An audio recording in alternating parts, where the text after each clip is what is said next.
You'll know the X Factor final is now just over a week away, and Essex singer Matt Cardle is hoping to win over the voters this weekend to become one of the final 4 contestants.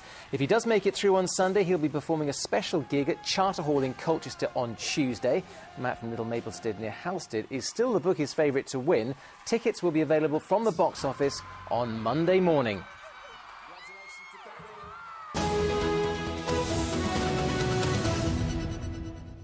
Well, no surprise that the bitter winter weather has caused problems on the sporting front. Yeah, details of what survived and what hasn't in Anglia sport.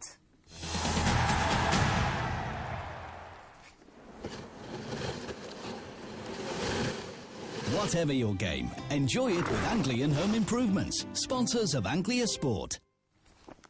Right, let's start with football. And as it stands at the moment, 5 games have already been called off because of the weather. But fingers crossed, 3 appear to have survived, including those for Norwich and Ipswich. Donovan Blake looks ahead. It'll take more than snow and ice to cool Norwich City fans down after Sunday's record derby win over Ipswich. The warm glow of that 4-1 victory should last quite a while. But for manager Paul Lambert, who held his pre-match media briefing at Carrow Road rather than at Colney, so his players could train there, it's history. From the derby to Derby County, managed by Nigel Clough, who's starting to earn the sort of reputation his famous dad Brian enjoyed at the peak of his powers at Derby and Nottingham Forest. I don't think that will ever go away from him. I think when you have a dad as famous as what his dad was, and winning 2 European Cups back to back, and just going from John Robertson's stories or Martin O'Neill's stories that they worked with a genius. Wednesday's Carling Cup win shows that Ipswich and their fans have moved on as well. But just how far will largely depend on how they fare against Swansea tomorrow. Steps to protect the pitch already taken.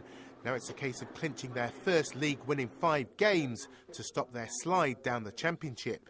They will keep the ball. In terms of Championship teams, they probably have more possession than any other team in the league. So we'll have to be patient, a bit like the other night, but when we get a chance to break or counter-attack, then we make the most of it. And I thought we'd done that fairly well the other night. So the region's Championship teams should be on duty tomorrow, unlike most of our other league clubs. Colchester and Peterborough's League One games at Brighton and Yeovil have gone, so has MK Dons against Plymouth. And while Southend and Stevenage are forced to sit out their fixtures in League Two, Northampton Town will be hoping their home game with Stockport survives. A look at the wrong end of the table shows how keen they'll be to play. And last week's FA Cup exit at Sheffield Wednesday means there are no more distractions in their battle to stay up. Donovan Blake, Anglia News.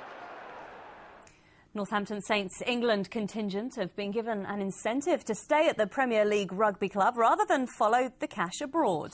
The Rugby Football Union has written to players to say England intend to only select from those who play for domestic clubs following the 2011 World Cup.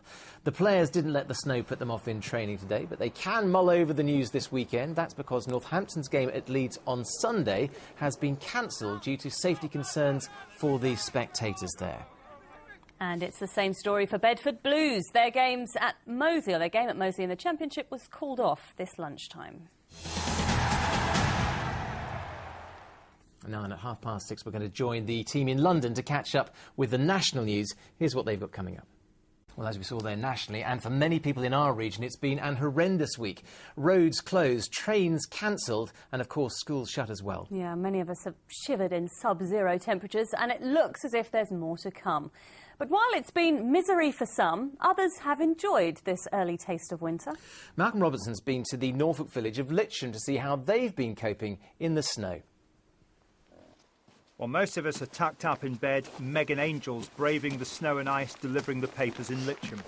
All this before the start of her school day.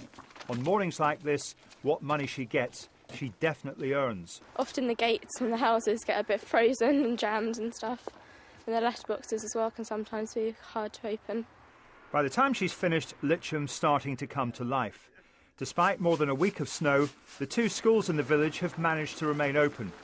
Head teacher Christine Watts has a 20-mile journey, although most of those at the primary school are within walking distance. So far they've all turned up.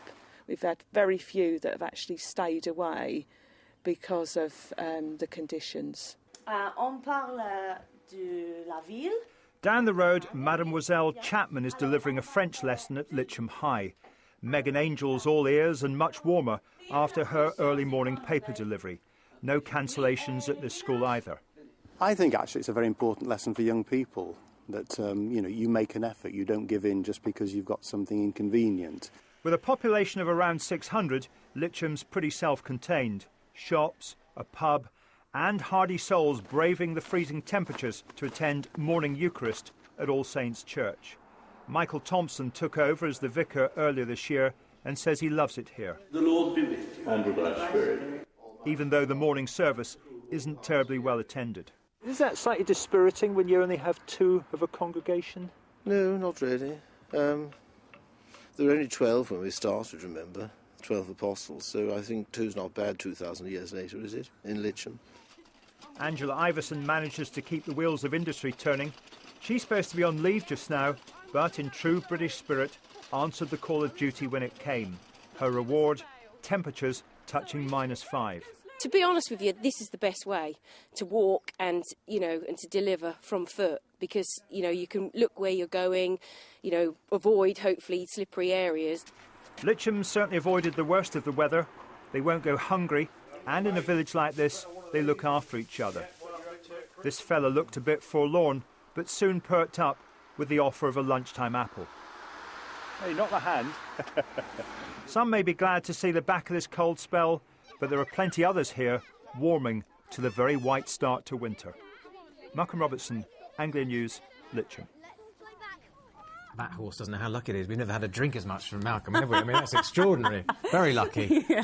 Well, the weather may have been pretty wretched, but it has produced some spectacular pictures, and you've been sending them in throughout the week. Yeah, thank you very much indeed for those. Before we find out from Amanda if it's likely to produce more great snaps over the weekend, here's a look at some of your finest efforts. Yeah, it might be a little bit chilly for a dip in Lowestoft, but the beach huts sent in by Graham Cannell, well, they certainly brighten up these wintry days, don't they? Yeah, certainly do. As does Buffy, who's certainly proving she's no chicken by insisting on her daily constitutional. Well done, Buffy. Lovely. Yeah, Buffy might want to give Diane Gibbs' cats in Ipswich a wide berth, although I think they look like they're more interested in having a snowball fight with each other. I love this picture. That is certainly a bit of a surprise there. Now, if that's all a bit energetic, you could just hang out with this chap, made by the Year 3 school children of the Sir Robert Hitcham Primary School in Debenham. Great legs. Yeah. Congratulations Thanks. to Helen, the post lady in Hatfield Peveril in Essex, for coming up with a rather novel way of getting through her round. Well done, Helen. Second postie of the day, very good. Yeah. And finally, look at this. Could be a painting, it's so lovely. It could. It's actually a photo taken by Robert Fairchild this morning of the ducks forcing their way into the water at Chantry Park in Ipswich. We think they're forcing their way, and if they didn't, they're going to get very blunt beaks after that. It's a lovely picture. Well, let's find out from Amanda if we're likely to see more scenes like those this weekend.